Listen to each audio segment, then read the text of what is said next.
Hi dears, welcome to ശ്രീസ് നാവിൽ തൊട്ടു മനസ്സിൽ തൊട്ടു. നമ്മൾ ഒരാളെ തന്നെ ഫോക്കസ് ചെയ്ത് കൂടുതൽ ഉപദ്രവിക്കുക എങ്ങനെയുള്ള ആളുകളായിരിക്കും. അവരിങ്ങോട്ട് തിരിച്ചൊന്നും ചെയ്യില്ല എന്ന് ഉറപ്പുള്ളത് കൊണ്ടാണ് നമ്മൾ ഒരാളെ കൂടുതൽ അടിക്കുന്നതോ അല്ലെങ്കിൽ ഉപദ്രവിക്കുന്നതോ ഒക്കെ.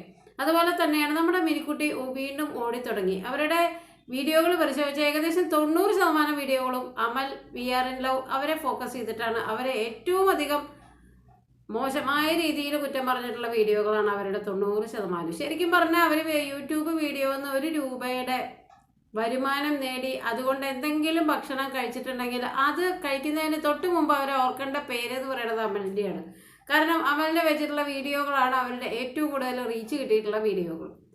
ഇനി ഒരു ഫാമിലി മാറ്റർ യൂട്യൂബിൽ കൊണ്ടുവന്ന് തല തല്ലി പൊളിച്ചതിൻ്റെ ഒക്കെ ആഫ്റ്റർ എഫക്റ്റാണ് ഇതൊക്കെ എന്നുള്ളത് നമുക്ക് പറയാമെങ്കിലും ഇത്തവണ ഇവരെ വിമർശിച്ചിട്ട് ഒരു വീഡിയോ ഇറക്കിയിട്ടുണ്ട് കേട്ടോ. അതിൽ ഏറ്റവും അധികം ഇവർ പറയുന്നത് ഈ ഡ്രീം റൈഡർ എന്നുള്ള ഇപ്പോഴത്തെ റീസെൻ്റ് ആയിട്ടുള്ള അവരുടെ ഫാമിലി ഇഷ്യൂസിൻ്റെ മെയിനായിട്ടുള്ള സൂത്രധാരൻ അമലാണെന്നുള്ളതാണ്. അവരെപ്പോഴും അമലിൻ്റെ വീട്ടിലേക്ക് വന്നതിൻ്റെ ഭാഗമായിട്ട് ഇങ്ങനെയൊക്കെ വീട്ടിൽ പ്രശ്നം ഉണ്ടാക്കിക്കൊള്ളാനായിട്ട് ഇയാൾ പറഞ്ഞതിൻ്റെ ഭാഗമായിട്ടാണ് അവർ ചെന്ന് പ്രശ്നം ഉണ്ടാക്കിയതെന്നാണ് ഇവർ പറയുന്നത്. ഇനി രണ്ടാമതായിട്ട് ഇവർക്ക് ഏറ്റവും അധികം അസഹിഷ്ണുത തോന്നിയത് ഈ ഭാര്യയും ഭർത്താവും ഡൽഹിക്ക് ഒരു യാത്ര പോവാണ്. തീരെ പൊടിക്കുഞ്ഞുങ്ങളെ ഇട്ടിട്ട്, അത് പൊടിക്കുഞ്ഞുങ്ങളെ 3 വയസ്സായവരെ ഏൽപ്പിച്ചിട്ട്, അതാണ് കേട്ടോ അവരുടെ ഭാഷ. ആ 3 വയസ്സായവരിലെ അവരുടെ ഗ്രാൻഡ് പാരൻസ്, ആ കുട്ടികളുടെ അമ്മയുടെ അച്ഛനും അമ്മയുടെ അമ്മയും ഉൾപ്പെടുന്ന 3 ഗ്രാൻഡ് പാരൻസിനെ ഏൽപ്പിച്ചിട്ടാണ് പോകുന്നത്. നമ്മൾ വിദേശത്തെ ഈ നഴ്സിങ്ങിനൊക്കെ അല്ലെങ്കിൽ നഴ്സിംഗ് ജോലിക്ക് പോകുന്ന സ്ത്രീകളൊക്കെ അവരുടെ ഹസ്ബൻഡും അവരും കൂടി പോകുന്നത് സുഖിക്കാനും കറങ്ങാനുമാണ്. ഈ കുഞ്ഞുങ്ങളെ പൊടിക്കുഞ്ഞുങ്ങൾ, അതായത് പാല് കുടിക്കുന്ന കുട്ടികളെ 30 ദിവസം പോലും ആവുന്നതിന് മുമ്പ് ഇവിടെ ഏൽപ്പിച്ചിട്ട് പോകുന്ന എത്രയോ അമ്മമാരുണ്ട്. അപ്പോൾ തങ്ങളുടെ ജീവിതത്തിൽ 2 കുട്ടികളായി അല്ലെങ്കിൽ കുഞ്ഞുങ്ങളായി എന്നും പറഞ്ഞ് തങ്ങൾക്ക് പ്രൈവസി ആയിട്ടൊരു യാത്രയ്ക്ക് പോകാൻ ഇപ്പോൾ അവരുടെ ഗ്രാൻഡ് പാരൻസ് അവരെ പൊന്നുപോലെ നോക്കാനുള്ളത് കൊണ്ട് തന്നെ ഒരു യാത്ര പരസ്പരം ഡൽഹി വരെയുള്ള ഒരു യാത്ര എൻജോയ് ചെയ്യുന്നതുകൊണ്ട് എന്തിനാണ് അസഹിഷ്ണുത? അവർ ഭാര്യയും ഭർത്താവും അല്ലേ, വേറെ കാമുകനോ അല്ലെങ്കിൽ കാമുകിയൊന്നും അല്ലല്ലോ പരസ്പരം അവർ കൊണ്ടുപോയത്. ഇനി അടുത്ത ഇവരുടെ ഏറ്റവും വലിയ വിഷമം എന്താ വെച്ച് കഴിഞ്ഞാൽ, ഈ കുട്ടി കോടതിയിൽ പോകുമ്പോൾ മാത്രം ഈ കുട്ടിയുടെ അരയിൽ ഒരു ബെൽറ്റ് കാണപ്പെടുന്നു. അല്ലാതെയുള്ള സമയത്ത് ആ ബെൽറ്റ് ഊരിയിട്ട് ഇവർ നേരെ ഭർത്താവിൻ്റെ ഒക്കത്ത് കയറി കളിക്കുകയാണ്, ചവിട്ടുകയാണ്, ഭയങ്കര മതിപ്പാണ് എന്നൊക്കെയാണ് അവരുടെ ഭാഷ കേട്ടോ. ബാക്ക് പെയിൻ ഉള്ള ഒരു ലേഡി എന്നുള്ള നിലയ്ക്ക്, അതല്ലെങ്കിൽ പോലും ബാക്ക് പെയിൻ ഒന്നും ഇല്ലാത്തൊരു കുട്ടിക്ക്, ഒരാൾക്ക് പോലും നീണ്ട ഒരു യാത്ര കഴിഞ്ഞ് വരുമ്പോൾ തീർച്ചയായിട്ടും ബാക്ക് പെയിൻ ഉണ്ടാവും. അത് ബാക്കിനൊരു സപ്പോർട്ട് കൊടുക്കാൻ അവർ അങ്ങനെ ഒരു ബെൽറ്റ് ഇട്ടത് കൊണ്ട് എന്താണ് ഇത്രമാത്രം അവരെ കുറ്റം പറയാനുള്ളത്? ഇനി അവരുടെ 2 കുഞ്ഞുങ്ങളുടെ വായിൽ ഉമ്മ കൊടുക്കുന്നു എന്നുള്ളതാണ് ഇവരുടെ അടുത്ത ആരോപണം. പിന്നെ വായിൽ ഉമ്മ കൊടുക്കുന്നു, അവനവൻ്റെ കുഞ്ഞുങ്ങളുടെ വായിലോ നെറ്റീമയോ ഒക്കെ ഉമ്മ കൊടുക്കുന്നത് അവനവൻ്റെ ആ പ്രസവിച്ച അമ്മയ്ക്കും ആ സൃഷ്ടിച്ച അച്ഛനും ഏറ്റവും കൂടുതൽ അധികാരവും സ്വാതന്ത്ര്യമുള്ള കാര്യമാണ്. അതൊന്നും ഇന്ത്യൻ ഭരണഘടന പ്രകാരം കുഞ്ഞുങ്ങളുടെ വായിൽ ഉമ്മ കൊടുക്കരുത്, എന്നാൽ പിന്നെ ശിക്ഷിക്കപ്പെടും എന്നൊന്നും ആരും ഇവിടെ പറഞ്ഞിട്ടില്ലല്ലോ. ഇനി അടുത്ത ആരോപണം, ഇവരെ സാമ്പത്തികമായിട്ടുള്ള പ്രശ്നങ്ങൾ നേരിട്ട് എന്തിന് യൂട്യൂബിൽ വന്നു എന്നുള്ളതാണ്. ഇവർ ഇത്രയധികം പൈസയുള്ളവരല്ലേ, 2 ഷോപ്പ് നടത്തുന്നവരല്ലേ, ഷോപ്പ് 8 നിലയിൽ പൊട്ടിയപ്പോൾ പൈസയില്ല എന്ന് പറഞ്ഞ് അവർ വന്നല്ലോ.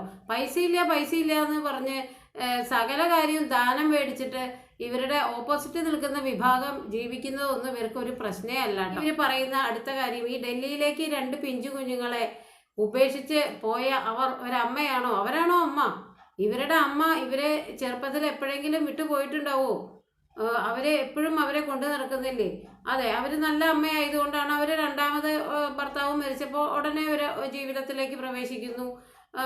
അതിൻ്റെ കൂടെ കുട്ടികളെ കൂട്ടി എന്നുള്ള കാര്യം ഓക്കെയാണ്. രണ്ടാമതൊരു ഭർത്താവാണ് പിന്നെ അവരുടെ കുട്ടികളുടെ അച്ഛനായിട്ട് ഉണ്ടായത് എന്നുള്ളതും കൂടി ഓർക്കണം.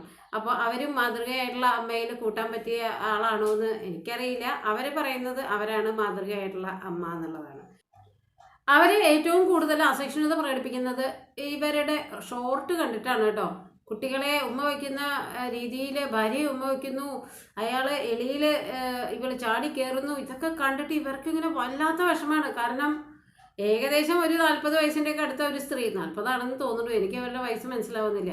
അവര് ഭർത്താവിനോട് ചെന്ന് പറയണം, നിങ്ങൾ എന്നെ ഒന്ന് എടുത്ത് വട്ടം കറക്കൂ, ഒരു ഉമ്മ വയ്ക്കൂ, ഇങ്ങനെ ഇവരുടെ ഷോർട്ടിലെ പോലെ ഇങ്ങനെ എളിയിലൊക്കെ ഒന്ന് കയറ്റി ഇരുത്തൂ എന്നൊക്കെ പറയുമ്പോൾ അയാൾ പോയി പണി നോക്ക് എന്ന് പറയുന്നുണ്ടാവും. അതിൻ്റെയൊക്കെ ഒരു ഫ്രസ്ട്രേഷൻ, അതായത് തങ്ങൾക്ക് ഇനി കഴിയാൻ പറ്റാത്ത അല്ലെങ്കിൽ തങ്ങളെ കൊണ്ട് ഇനി ചെയ്യാൻ പറ്റാത്ത കാര്യങ്ങളാണല്ലോ ദൈവമേ ഇവർ നമ്മുടെ മുമ്പിൽ കിടന്ന് ഇങ്ങനെ ചെയ്യണത്. ഇവരുടെ ചാനലിൽ പോയിരുന്ന് നിരങ്ങി ഇവരുടെ ഓരോ മൂവ്മെൻറ്റും, അതായത് ഇങ്ങനെയാണ് ഉമ്മ വയ്ക്കുന്നത്, കുഞ്ഞുങ്ങളെ എങ്ങനെ ഉമ്മ വയ്ക്കുന്നു, ഭാര്യയെ ഇങ്ങനെ ഉമ്മ വയ്ക്കുന്നു എന്നുള്ളതൊക്കെ കണ്ടുപിടിച്ചിട്ട് ഇവരിരുന്ന് ഇങ്ങനെ വെപ്രാളപ്പെടുകയാണ്. ഈശ്വര, എനിക്കിതൊന്നും പറ്റുന്നില്ലല്ലോ എന്നുള്ള ഫ്രസ്ട്രേഷൻ. ആ ഫ്രസ്ട്രേഷൻ ഇവർ തീർക്കുന്നത് ഇവരെ വെച്ച് തന്നെയുള്ള ഒരു വീഡിയോ, അതാണ് ഇവർക്ക് കൂടുതൽ റീച്ചും. ഇതിൻ്റെ ഒരു കോമഡി എന്ന് പറഞ്ഞാൽ അതാണ്. ഇനി ഇവരുടെ ഏറ്റവും വലിയ സങ്കടം, ഈ ചെറുക്കൻ്റെ തലയിൽ ഒരു പെണ്ണ് കയറി ഇവരുടെ മിടുക്ക്, ഇവരുടെ ജീവിതത്തിൽ ഇവരെന്താണ് നേടിയിട്ടുള്ളത്, തലയിലായി പോയ ഒരു പെണ്ണിനെ ഭാര്യയാക്കി 2 പിള്ളേരെ അടുപ്പിച്ചടുപ്പിച്ച് സൃഷ്ടിച്ചു എന്നുള്ളത്. ഇതിനൊക്കെ ഒരു മിടുക്ക് വേണോ എന്നുള്ളതാണ്. 26 വയസ്സായ ഒരു ഭാര്യ ഭർത്താവ്, 2 തീരെ പൊടിക്കുഞ്ഞുങ്ങൾ, അവരിഞ്ചി ജീവിതത്തിൽ പിച്ച വെച്ച് തുടങ്ങുന്ന ആ ഒരു സമയത്ത് അവരുടേതായിട്ടുള്ള ഇഷ്ടങ്ങളും സ്നേഹങ്ങളും ഒക്കെ പങ്കുവെക്കുന്നു. അവരൊരു സോഷ്യൽ മീഡിയ പ്ലാറ്റ്ഫോമിൻ്റെ ഭാഗമാണ്. ഷോർട്ട് ഇടുന്നത് അവരുടെ വരുമാനോപാധിയാണ്. അപ്പോൾ അവിടെ അവരുടെ ഇഷ്ടത്തിന് ആ ലിമിറ്റിൽ അവർ കാര്യങ്ങൾ ചെയ്യുമ്പോൾ അവരുടെ കുഞ്ഞുങ്ങളൊക്കെ ഉൾപ്പെടുത്തിയിട്ടുള്ള ഷോർട്ടുകൾ അവരുടെ ജീവിതത്തിൻ്റെ ഉന്നമനത്തിന് വരുമാനത്തിനൊക്കെ ആയിട്ടാണ് അവരത് ചെയ്യുന്നത്. അത് അവിടെ പോയി നോക്കി നിന്ന് അതിലെ കുറ്റവും കുറവും കണ്ടുപിടിച്ചിട്ട് ഇവരിങ്ങനെ ഇവിടെ വീഡിയോകൾ, ഇവരുടെ താഴെയുള്ള കമൻറ്റോളികൾ ഏറ്റവും കൂടുതൽ ആ പെൺകുട്ടിയെ ബോഡി ഷെയിം ചെയ്യാണ്. മൊട്ടച്ചി, പിന്നെ അവൻ്റെ എലിയിൽ കയറി ഇരുന്നപ്പോൾ അതിനെ കുരങ്ങായിട്ട് തോന്നി, അങ്ങനെയാണ് ഇങ്ങനെയാണ്. ശരിക്കും പറഞ്ഞാൽ അതിൻ്റെ അടിയിലൊക്കെ ഇവരിങ്ങനെ ലവ് ഇട്ട് കൊടുത്തിട്ടുണ്ട് കേട്ടോ. ആ 2 കുഞ്ഞുങ്ങളെയും ഇവർ ശരിക്കും മോശമായിട്ട് അവർ കുറ്റം പറയണം. അതായത് ഈ 2 കുഞ്ഞുങ്ങളെ അടുപ്പിച്ചുണ്ടാക്കാനൊന്നും വലിയ ഇപ്പോൾ ഇതില്ല എന്നുള്ള രീതിയിലൊക്കെ ഭാഷയുടെ ഏറ്റവും മോശമായിട്ടുള്ള ആ ലിമിറ്റ്, അത് അവരുടെ കഴിവൊന്നുമല്ല, അല്ലെങ്കിൽ അത് അവരുടെ കഴിവാണോ? കുഞ്ഞുങ്ങളില്ലാത്ത എത്രയോ ആളുകളുണ്ട്. അതൊക്കെ ഈശ്വരൻ്റെ അനുഗ്രഹവും അവരുടെ കഴിവും കൂടി ചേരുമ്പോഴല്ലേ നമ്മളൊരു സൃഷ്ടി എന്ന് പറയുന്നത്. അത് തീർച്ചയായിട്ടും അവർക്ക് ദൈവാനുഗ്രഹം ഉള്ളതിൻ്റെ ലക്ഷണം തന്നെയാണ്. 2 മിടുക്കത്തികളായ പെൺകുട്ടികൾ, അവരെ വെച്ച് അവർ ജീവിതം മാക്സിമം എൻജോയ് ചെയ്യുന്നു. ആ അമല്, ആ കുഞ്ചൂസ് എന്നുള്ള ഭാര്യയോട് കൂടുതൽ സ്നേഹവും പരിഗണനയും കാണിക്കുന്നത് ഇവർക്ക് വല്ലാത്ത സങ്കടമാണ്.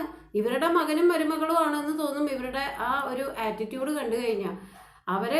അത് അവരുടെ സ്വാതന്ത്ര്യമായിട്ടുള്ള ലോകത്ത്, സ്നേഹമായിട്ടുള്ള ലോകത്ത് അവരുടെ 2 കുഞ്ഞുങ്ങളെയും സ്നേഹിച്ച് അവർ ജീവിക്കേണ്ടത്, അത് അവരുടെ സ്വാതന്ത്ര്യമാണ്.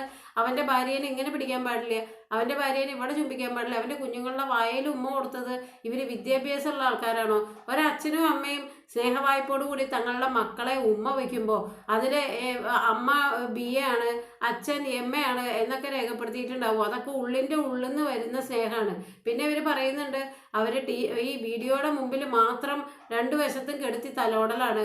അത് കഴിഞ്ഞിട്ട് ആ കുഞ്ഞുങ്ങളെ വളർത്തണത് ഇവരാണെന്ന് തോന്നുന്നു. അവർ ക്രഷിലാക്കുന്ന പോലെ കുഞ്ഞുങ്ങളെ ഈ മിനിക്കുട്ടിയുടെ അടുത്ത് കൊണ്ടാക്കുക എന്ന് തോന്നുന്നു.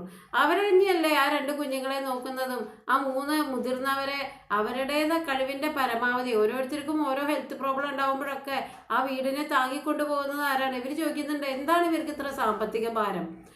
ഒരു വയസ്സായ അമ്മ, അതിൻ്റെ മീതെ ഭാര്യയുടെ അമ്മ, അവരുടെ കാലൊടിഞ്ഞു, അതിന് മുമ്പേ അച്ഛന് ഹാർട്ടിന് എന്തോ ഓപ്പറേഷൻ കഴിഞ്ഞു. ഇതൊക്കെ താങ്ങുന്നത് ഈ 26 വയസ്സായി ഇവർ കഴിവ് കെട്ടവരെന്ന് ആക്ഷേപിക്കുന്ന ആ 2 പേരാണ്. ഇവർ പറയുന്നത് മീശ മുളയ്ക്കാത്ത പ്രായത്തിൽ ഓരോ പെണ്ണുങ്ങളെയും വലിച്ചു കൊണ്ടുവന്നിട്ട്, മീശ മുളയ്ക്കാത്ത പ്രായമൊന്നുമല്ല, 21, 22 അല്ലെങ്കിൽ 23 വയസ്സായാലും അത് തങ്ങൾക്കൊരു പങ്കാളി വേണമെന്ന് ആരെ വേണമെങ്കിലും തീരുമാനിക്കാനായിട്ട് ഇന്ത്യൻ ഭരണഘടന അതിനുള്ള സ്വാതന്ത്ര്യം കൊടുക്കുന്നുണ്ട്. അത് ആ വലിച്ചു കൊണ്ടുവരുന്ന പെണ്ണ് അവൻ്റെ കുഞ്ഞുങ്ങളുടെ അമ്മയാണ്, അവൻ്റെ ഭാര്യയാണ്. അങ്ങനെ വലിച്ചു കൊണ്ടുവരുന്ന അല്ലെങ്കിൽ വീട്ടുകാരറിഞ്ഞ് വിവാഹം ചെയ്യുന്ന ഓരോ പെണ്ണുങ്ങളാണ് ഓരോ ഭാര്യമാരായിട്ട് നമ്മുടെ ജീവിതത്തിൽ വരുന്നതും നമ്മുടെ പങ്കാളിയാവുന്നതും നമ്മുടെ കുഞ്ഞുങ്ങളുടെ അമ്മയാവുന്നതും ആജീവനാന്തം നമ്മളുടെ കൂടെ കഴിഞ്ഞ് വയസ്സുകാലം വരെ നമ്മളുമായിട്ടുള്ള ജീവിതം പങ്കിടുന്നതും. അതൊന്നും ഇവർക്ക് പുതിയ അറിവാണോ എന്നറിയില്ല. എന്തായാലും ഇവരെ ഫോക്കസ് ചെയ്ത് ഇവർ ചെയ്യുമ്പോൾ ഇവരുടെ വീഡിയോയുടെ അടിയിൽ ഒരുപാട് കമൻറ്റുകൾ ഈ പെൺകുട്ടിയെ ശരിക്കും പറഞ്ഞാൽ തേജോവധം ചെയ്തിട്ടുള്ള കമൻറ്റുകളാണ്. അതിനൊക്കെ ഇവരിങ്ങനെ ലവ് ഇട്ട് കൊടുക്കുന്നുണ്ട്. ഒരു സ്ത്രീ എന്നുള്ള നിലയിൽ ഇവർ ചെയ്യുന്നതിൽ ധാർമ്മികത ഇവർ ശരിക്കും മനസ്സിലാക്കണം. ആ പെൺകുട്ടി എന്തും മോശമായിട്ടാണ്, ഇവരെന്തോ വലിയ തെറ്റുകാരാണ്, ഇവരേതോ എന്താ പറയുക കൊലപാതക കുറ്റം ചെയ്ത 2 ജയിൽ പുള്ളികളാണ്. അവരുടെ 2 കുഞ്ഞുങ്ങൾ, അവരുടെ കൂടെയുള്ള ആളുകളെയൊക്കെ ഒരു കൂട്ടം ആളുകൾ ഇങ്ങനെ ഒറ്റപ്പെടുത്തി ആ വീഡിയോൻ്റെ അടിയിൽ കമൻ്റ് ഇടുമ്പോൾ ഇതിലൊക്കെ ഇൻഡയറക്റ്റ് ആയിട്ട് സന്തോഷിക്കുന്ന ആ ഉറ്റ ബന്ധങ്ങൾ ചിന്തിക്കേണ്ടത്, ഇത് എൻ്റെ മകനാണ്, മകൻ്റെ ഭാര്യയാണ്, മകൻ്റെ കുഞ്ഞുങ്ങളാണ്, ഇത് എൻ്റെ ബ്രദറാണ്, ബ്രദറിൻ്റെ കുട്ടികളാണ്, ബ്രദറിൻ്റെ വൈഫാണ്, ആ ബ്രദറിൻ്റെ മനസ്സുകൊണ്ട് ആ മകൻ്റെ മനസ്സുകൊണ്ടാണ് നാലാൾ അറിയുന്ന യൂട്യൂബേഴ്സ് എന്നുള്ള രീതിയിൽ അവർ അറിയപ്പെടുന്നത്. അപ്പോൾ ഒരല്പം മനസാക്ഷി ഉണ്ടെങ്കിൽ ഇവരുടെ ഈ സ്ത്രീയുടെ ഈ വീഡിയോയുടെ താഴെ അതെ മതി, ഇത് ഒരുപാടായി, ഇനി നിങ്ങൾ അവരെ കുറ്റം പറയണ്ടെന്നെങ്കിലും പറയാനുള്ളൊരു ബാധ്യത, എൻ്റെ മകൻ്റെയും ഭാര്യയും എൻ്റെ മകൻ്റെ കുഞ്ഞുങ്ങളെയും ഇങ്ങനെ ഒരു സ്ത്രീ കുറ്റപ്പെടുത്തി ഇങ്ങനെ വീഡിയോകൾ ഇടുന്നുണ്ടെങ്കിൽ അവർക്കെതിരെ ഞാൻ എന്തെങ്കിലും ഒരു വാക്കെങ്കിലും സംസാരിക്കാതിരിക്കുന്നിടത്തോളം ഞാൻ മാതൃകയായിട്ടുള്ള അമ്മയാണെന്ന് ഞാൻ പറയില്ല. പിന്നെ അമ്മയാവുന്നത് അല്ലെങ്കിൽ കുട്ടികളെ വളർത്തുന്നതൊക്കെ പണ്ടത്തെ പോലെ കല്ല് ചുമക്കാനും മണ്ണ് ചുമക്കാനും പോകണം എന്ന് ശടിക്കുന്നതും ഇപ്പോഴത്തെ പോലെ ഇങ്ങനെ എൻജോയ് ചെയ്ത് അവർ ഹാർഡ് വർക്ക് ചെയ്യുമ്പോഴും അവരുടെ കൂടെ ആരുമില്ല, അവർ എൻജോയ് ചെയ്യുമ്പോഴും അവരുടെ കൂടെ ആരും വേണ്ട. ആ 2 കുഞ്ഞുങ്ങളെ വളർത്തുന്നതും ആ 3 മുതിർന്നവരെ നോക്കുന്നതും നമ്മൾ പുറത്തുനിന്നുള്ളവർ കൊണ്ടുപോകുന്ന വരുമാനത്തിലല്ല, അത് അവർ പ്രയത്നിച്ചുണ്ടാക്കുന്നതാണ്, തുണിക്കടയിൽ നിന്നായാലും യൂട്യൂബിൽ നിന്നായാലും. അപ്പോൾ ഏറ്റവും കൂടുതൽ വേദന തോന്നിയത് ഒരു പെൺകുട്ടീനെ ഇട്ടിങ്ങനെ തേജോവധം ചെയ്യുക, അവളുടെ മുടിയെ എന്താ പറയുക, ശരിക്കും പറഞ്ഞാൽ ബോഡി ഷേവിങ്, അവളുടെ തടി, അവളുടെ മുടി, അവളുടെ ആക്ഷൻ, അവളുടെ ചലനങ്ങൾ, അവൾ കുരങ്ങൻ്റെ പോലെ എന്നുള്ള രീതിയിലൊക്കെ ഒരു പെൺകുട്ടിയെ ഏറ്റവും മോശമായിട്ട് ചിത്രീകരിക്കുന്ന ഒരു സ്ത്രീ എന്നുള്ള നിലയിൽ ശരിക്കും എനിക്ക് വളരെ അപമാനം തോന്നുകയാണ്. എല്ലാവർക്കും നന്മ വരട്ടെ. നന്ദി, നമസ്കാരം.